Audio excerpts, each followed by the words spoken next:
energy equals to mass times c squared, the basis for the history-changing atomic bomb.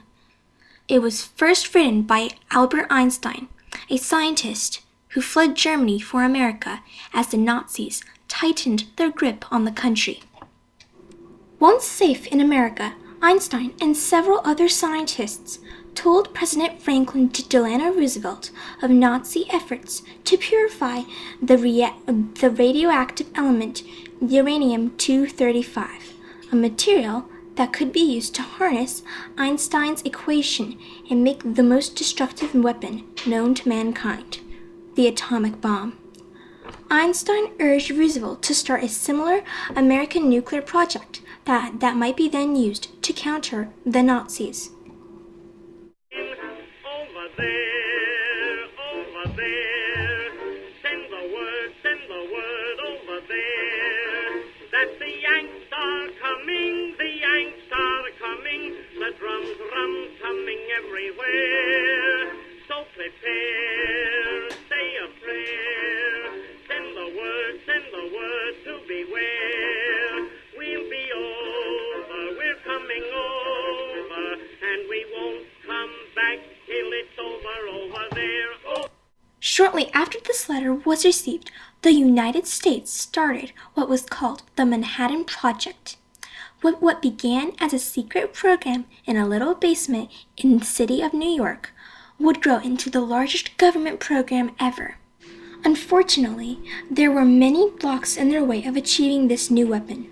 One was the inability to easily extract uranium-235 easily. To overcome this block, they built a massive enrichment plant in Oak Ridge, Tennessee. This process separated radioactive isotopes. Then a gas centrifuge separated the lighter uranium-235 from heavier, non-fusible uranium-238. All that needed to be done afterwards was to build the bomb and then test it. July 16, 1945, a white blaze stretched from the basin of the Jemez Mountains to northern New Mexico, and an orange pulse shot up into the sky at 360 miles per hour before a radioactive mushroom cloud materialized at 30,000 feet in the sky. When the scientists later came to the site and examined the damage, nothing was left. And this is what it sounded like. It was completely silent. Robert Oppenheimer, the scientist leader of the Manhattan Project, sadly remarked, "I have become Shiva, the destroyer." But they did achieve their goal of making a working atomic bomb. But something unexpected happened. By the time that the missile was ready, Germany had surrendered. The Russians, led by Joseph Stalin, after losing 20 million men, had beaten back the Germans into Berlin and destroyed the Nazis before the Americans and Allies could get there. Soviet Russia was now the most powerful nation in Europe.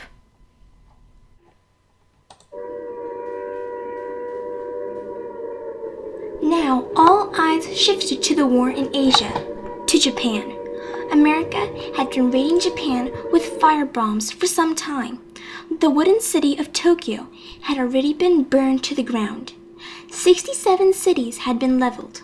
Now America was about to maximize its shock. The night before Hiroshima, pamphlets dropped by American planes as warnings of new raids listed 12 cities. Hiroshima was not listed on this one. The U.S. only said, "We cannot promise that these cities will be the only ones hit." On August 6th, the Angola Gay dropped the first atomic bomb that had been named Little Boy over Hiroshima. The explosion was deadly and killed 150,000 people. Many were immediate, while others lingered in agony for months. When Hiroshima was attacked at 8:15 a.m., the effect was disastrous. 40,000 people were vaporized instantly, while the rest received grievous burns. Even months after the attack, the shock and pain have still not faded from these survivors' minds. Here, a 4-year-old child stands after the bombing, eating a rice ball, the standard food that the government issued, with a vacant expression on their face. The effects of the bomb were also long-term. Many women who were pregnant at the time gave birth to children with abnormalities or lost them. This building was one of the only buildings left standing in Hiroshima. It survived even though the bomb originally exploded 150 meters away. But because of the sturdy construction of the framework, it is still standing. This building, now called the Getbaku Dome, is now a peace memorial to the event. Even if this building withstood the explosion because of its sturdy framework, the people were devastated and helpless. This young couple now looks out at the land that used to be their home. So why did the United States cause such devastation to Japan? The war seemed already over. Tokyo was already burned to the ground. The U.S. had destroyed 67 Japanese cities with firebombs, killing 50 to 90% of the population in each city. So why use a nuclear bomb? Why such a deadly missile? It was because of the Soviet Union. At the time, the USSR had a little bit over 1 million men on the border of Manchuria, the industrial heart of China, and the United States feared that as the Russians had already occupied Europe, they would now take Asia too. The leader of the Soviet Union at the time was Joseph Stalin.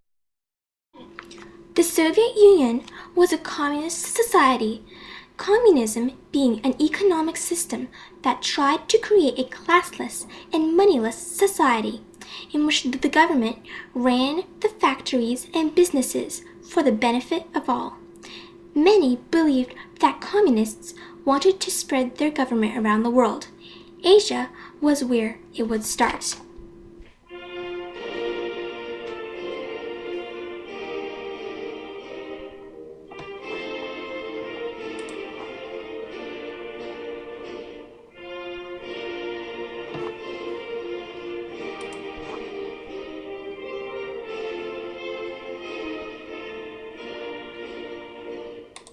Men, Harry Truman and his cabinet members, were afraid of the spread of communism.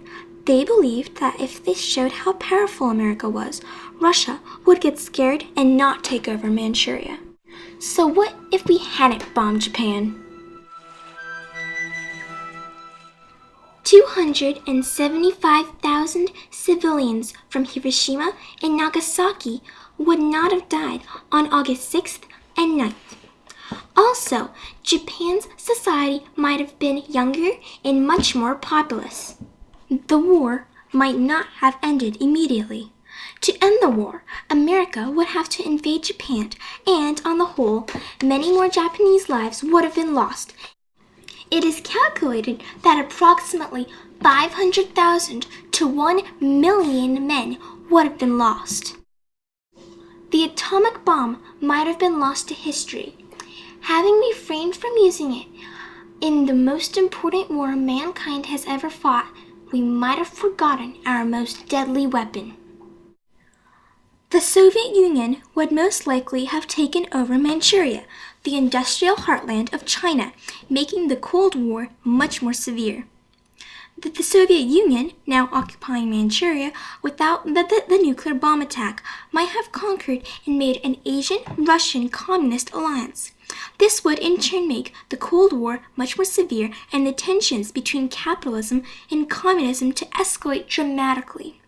This altogether might have made the Cold War become a nuclear World War III, which would then in turn destroy civilization.